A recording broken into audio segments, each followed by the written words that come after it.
your colorful days. Alright, and the next feature I want to go over is if you look at your notification center, you can see that it's transparent in the background. So everything that is in the background is going to show through this notifications center over here, and you're going to get that sense of translucency. And the same applies to the control center. Now what you can do is you can actually turn the color of your notification center to a solid black and solid white on the control center. So what you do is you go to settings, you go into general accessibility, and then from here look for the increase contrast option. Just tap that, click reduce transparency, go back out, pull down the notification center. Now you got a solid black. And also on the control center, what you have is you get a solid white. It is not a complete solid white, but you do not get that translucency anymore. Alrighty, and of course if you want to turn the transparency back on, just tap this to close the option, and now you're back in business. Alright, so the next tip, how to get detailed battery usage breakdown. So if you go into your settings, and if you go into general, under usage, you have a lot of options. Okay, the first one is the battery usage. So if you tap this guy, so what happens here is you get full details on how your battery is being consumed. So as you can see, I've been using a lot of YouTube application, so that has been using 13% of my battery so far. The App Store, the same story, I've been using that a lot, and also I've been using the home screen a lot. Okay, so the first thing we go into is the home screen, so that usually will have the highest usage statistics. Now the other cool thing is here, you can calculate how long your battery lasts by looking at this screen. It says time since last full charge. So fully charge your iPhone and then use your iPhone all the way till your battery drains. Then come back and look at these two numbers. So you're going to get usage numbers. So that is how long your phone was good for on a single charge. And this is just a standby time. So if you put your phone aside, your phone has a total 10 hours standby time capacity. Alrighty, but the important part is the usage part. So this is a fantastic way to keep track of your battery usage. Now the other thing I want to show you here really quick, an additional tip, is if you want to see the battery percentage on the top here, just tap battery percentage over here, and that's going to change the view to the percentage symbol and the battery symbol on the top. Okay, so look at the top over here, press this, and the percentage is gone. If you press it again, the percentage comes right back up. So that might be easier for some of you guys to know how much battery is left over. Alright, so another little known tip is if you go into your Notes application, and this is a brand new feature in iOS 8, if you go into any of your notes, and if you tap and hold on the white space, it now allows you to insert a photo into your notes. So if I click insert photo, it's going to take me to the Photos application, and from here I can go to recently added photos and just tap a photo and just click choose, and that's going to send that photo directly into my Notes application. This is actually a nice feature because it enhances the use of the Notes application. Alrighty? Alright, so the next feature I'm going to talk about is the Messages application. So if you get a message while you're doing something, what happens is you get a notification pop up on the top of your phone or in the middle. Okay? I have it set up to the top. So let me send myself a test message and see how it looks. Alright, so when that happens, what you can do is you can pull this down and you can type your response right here. Okay, and you can click send, and that will send the message without you having to go into the Messages application. Now let me do one more thing. I want to show you another trick here. So if somebody sends you a message and you get that notification, if you simply tap on this, it will take you straight into your Messages application. And finally, just so you guys know exactly what you can do, if you go into settings, and if you go into notifications, and if you tap on messages, and you can do this for any app, you can change the type of notification you receive from something that slides from the top to something that pops in the middle of your screen by using these options. So let's go for alert type notifications, go back out, send myself another message over here, and this time you will be getting this notification window in the middle, and you can reply on the spot by typing reply and then just sending your message back to the person, So you still don't have to launch your messages application. You can just respond whether the notification is on the top here or in the middle of the screen right here. All right, so the next tip is if you go into settings, as you can see, everything is white. Okay, so what if you want a different menu color? That is actually possible. It comes at a price, but let me show you how it looks like. So if you go into General, Accessibility, and at the bottom here, somewhere over here, right there, I'm sorry, not the bottom, the top here, it says Invert Colors. The moment you tap this, everything goes negative. So the whole scheme of your iPhone turns into negative colors. So if you go back out, you will see this. So this is all negated colors. If you want to fix it, you go back to settings, you turn off invert colors, and now you got the whiteness back. All right, so another feature that I personally like using is if you go into settings, okay, so let's go back out to the main menu, and from here go into Control Center. And from the Control Center, you have two options. The one of them is Access on Lock Screen. So if I turn this off, and I go back into the lock screen, oops, I do not have access to that Control Center if I turn that option off. Okay, so let me go back in. So if I turn this on, then I will get this Control Center in the lock screen. So this might be good for privacy if you don't want people accessing your Control Center and, you know, turning on the light, you can turn this off. So the other thing is access within apps. So let's say you're playing a game and you were swiping from the bottom to top by mistake. What happens is the game pauses and the Control Center pops right up. If you don't want that happening, turn this off, and now anytime you are within an application like the App Store, the Control Center is not going to work. Okay, so let me go back to the settings, turn this on. Now if you go back to another app, the Control Center will work. So you can restrict access to the Control Center. All right, so the next few tips have to do with your camera. So if you go into your camera, and if you go into the video mode, and if you record a video, the video is recorded at 1080p at 30 frame rates per second. So as you know, the iPhone 6 comes with a feature where you can record videos at 60 frame rates per second. So if you want to do that, what you want to do, also I want you to notice one more thing, because I'm going to combine two tips together. There is no grid on the screen. So if you go to take a photo, you don't get that grid. So I'm going to show you how to add that grid and to record at 60 frame rates per second. So if you go out, so what you want to do is you want to go to settings, okay, and you want to scroll down to where it says Photos and Camera. If you tap it and scroll down again, here's the two options that you need: grid and record video at 60 frame rates per second. Okay, so if you tap this, the video will now be recorded at 60 FPS, and then if you tap this on, you will in fact get a grid. So let's go back here, and as you can see, now if you go to take a photo, you will get that grid. Looks like you do not get a grid on the video anyway. Okay, but for the photo application, to take photos, you will need the grid.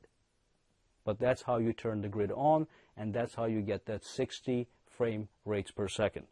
Another quick tip, if you go into Safari, and if you're scrolling all the way down on a website, let's say you went all the way down, instead of scrolling all the way back up, all you got to do is you got to tap the status bar on the top here twice. You tap it, goes right back up instantaneously. So one more tip I want to share. This is probably one of the tips that a lot of people know, but then there's also a lot of other people don't know. It is a very obvious tip. If you go into anywhere, let's just go somewhere here, over here. To go back, usually you have to press the button here that takes you back. But you don't have to. What you can do is you can simply slide backwards, okay? So you can slide all the way back to the main menu. You can do this on Safari, you can do this in the settings, and probably any other app that allows you to go into menus just like this. So just swipe right back. And I'm sure you guys know that you can record slow motion videos with your iPhone. So if you tap the camera icon and you go to the slow motion video recorder, simply tap this number here that says 240 frame rates per second, and it's going to change your option to 120 FPS. So you can switch between 240 and 120 right here, okay? So 240 can record even slower videos than the 120 option. And another tip I want to share with you guys has to do with your Photos application. I'm sure you know this already, but if you go into a photo, if you pull any photo up and you click edit, you do get a whole slew of options here. So you obviously can crop the photo and whatever, right? But the one thing I'm going to show you guys is if you click edit, and if you go to one of these settings here, so this is the, you can pick any effect here and you can apply it to your phone. But this is the big one over here at the far right. If you tap this guy, you can change the light, the color, and the black and white balance. But another thing you can do is you can tap this icon, and that gives you some detailed options for each of the bigger menus. So you got black and white. If you tap this, you get the subset menu right here. Okay? And then you got the color menu. If you tap this, you get the subset of the color menu, so you can do some individual tweaking to very specific parameters. So let me just show you something. If you tap highlights, you can change the highlights. Okay, so the highlights have been changed a little bit. Click done, and it saves that information. Again, tap that, press this down icon. It's going to give you a subset menu for that given main menu. Alright, so another tip for the Messages application. If you go into Messages, and let's say you're messaging with somebody, and what you can do is you can press and hold that icon over there to record a voice message. Now, I just want to let you know, as soon as you press it and hold it, it starts to record. So let me show you. Press and hold. It is in fact recording right now. Let it go. It pauses. So you can replay it if you want. You can delete it by pressing that X button. Or if you press that up button, it will just send that voice message over. So let me do that one more time. Check, check, check. Okay, so if you press this, it will send it over. Check, check, check. If you click X, it deletes that voice message, and that allows you to cancel a voice message you do not want going over to the other person. Now here is another tip just to make your life easier. Let's say you're in Safari and you're browsing a website and you want to use this website over and over, such as Google. Alright, so what you want to do is you want to tap this button at the bottom middle and just simply click Add to Home Screen. So what let's rename this real quick. So that's a fine name. So click Add. So what that does is it sends a link to that website in the form of a icon on your home screen, which is this guy right here. So every time I tap this, it will take me straight to Google on Safari. Okay, so let me show you one more thing here. So let's go to Amazon.com.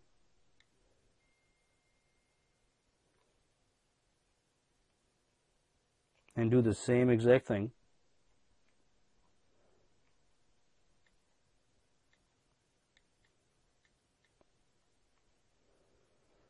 As you can see, Amazon shows up on your home screen. It looks nice as well. The icon actually has Amazon symbol on it. But the other thing you can do is you can create a folder and throw all these quick links into that folder. So create a folder and then just type in bookmarks. Okay? So now you have quick access bookmarks right from your home screen to take you to the websites that you use a lot. Alright, so the next tip allows you to change your text size, the font size on your phone. So if you go into settings, okay, and if you go to display and brightness, you got two options. The first one is you can change the text size of your phone.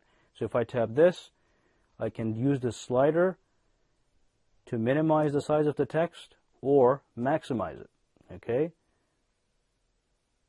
So if you go back over here, you can also bolden the text. So everything here is regular typed. If you tap this, it is going to transform all the text on your phone into bold, such as this up here. See how it says display and brightness? That's in bold. So everything is going to turn into bold.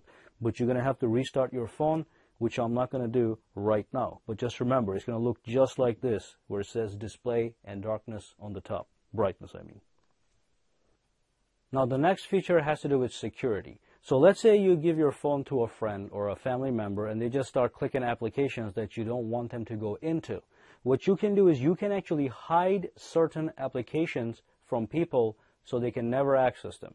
So what you want to do is you want to go to settings, okay? So under general, so you go to settings, you tap on general, and under restrictions, you tap this, and the first time you enable these guys, you're going to have to set a password. This is a different password than what you use to log into your phone in the beginning on the lock screen. So let's just do 11111, 11111, and now what you can do is, let's say you don't want the camera application to be accessible to anybody. Turn it off, okay? You can also turn off Safari.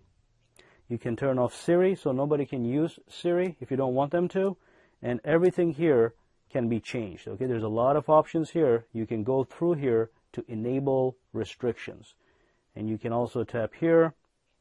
You can allow people not to change anything on your account information.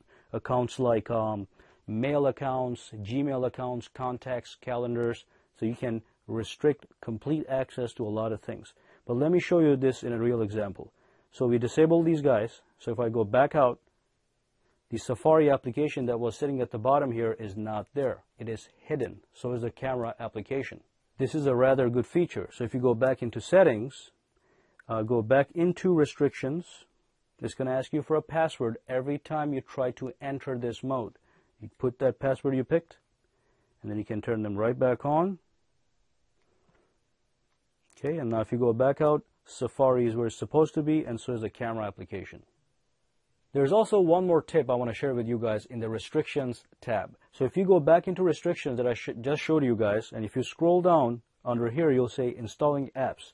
If you turn this off, okay, the iTunes store, the App Store actually disappears. So nobody can go now, if they're playing with your phone, and accidentally start buying applications, which actually is something a lot of people have complained about. They never want to buy an app, but their friend or their kid or their brother will go and buy an app, and that's going to cost them money, it's going to cost you money, and you never actually have it authorized. Okay, so let me go back into settings, restrictions. I want to buy apps, so I'm going to turn that on, so I can in fact buy apps. You can also prevent people from deleting apps, and you can prevent people from purchasing applications in-app. So there's some apps that allow you to purchase stuff directly from the application itself. It could be a big waste of money. So you can disable that right here. Okay, so these three options here are very, very important. Just be aware of these guys. Okay, so the next tip I want to share has to do with the keyboard application. So if you go into messages, and you can go anywhere, I'm just going to use the keyboard, and there is something that is hidden here that you probably don't know about. Let me type in OMW. As you can see, one of the suggestions says on my way. So that is not predictive typing. That is actually suggesting the expansion of this abbreviation. So what I want to tell you guys is you can create your own abbreviations. So if you go into settings, okay, and go into, well, general right here, scroll down to where it says keyboard, tap it, and just go to shortcuts right here. And from here, you can basically create your own shortcut. So let me click plus over here. And the thing that you want to type, the phrase, pick the phrase first. So let's say ASD, blah, blah, blah, blah, blah, blah. Okay, so I'm going to type in ADF. I'm using the first character from the first, each word. Okay, so if I click save, and I go out, go back into messages, and I type in ADF, I will get that suggestion that I specifically put into the phone. So you can use this for things like OMG, oh my God.